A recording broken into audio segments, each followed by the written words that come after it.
ప్రస్తుతానికైతే అంతర్జాతీయ జలాల్లోకి మొన్న ఇరాన్ అనుమతించినటువంటి 2 నౌకలైతే వచ్చేసాయి. Pine Gas, Jag Vasant. జగ్లాడికి కూడా ఇంతకుముందు వచ్చేసింది.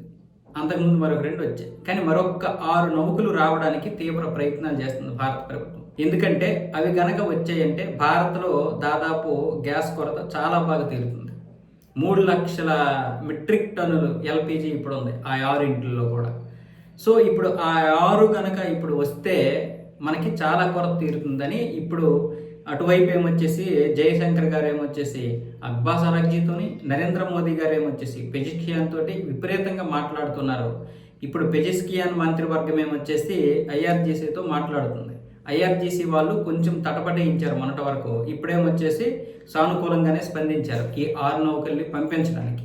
సో ఒకసారి ఏమో పంపించవచ్చు, మీ ఇష్టమే, మాకేం అభ్యంతరం లేదు, మీరు వెళ్ళిపోండి అంటున్నారు. ఇంకొకసారి ఏమొచ్చేసి ఆంక్షలు పెడుతున్నారు. వాస్తవానికి ఇక్కడ న్యూట్రల్గా ఉంటున్నటువంటి అంటే తటస్థ దేశాలైతే వాళ్ళ యొక్క నౌకలు తీసుకొని వెళ్ళొచ్చు అని ఇప్పుడైతే ఇరాన్ ప్రభుత్వం ప్రకటించింది. అందులో భాగంగానే ఇప్పుడు ఈ 6 ఎల్పిజి నౌకలను కూడా తీసుకురావడానికి ప్రయత్నాలు చేస్తుంది. అయితే వాళ్ళు ఫైన్ కట్టమంటున్నారు.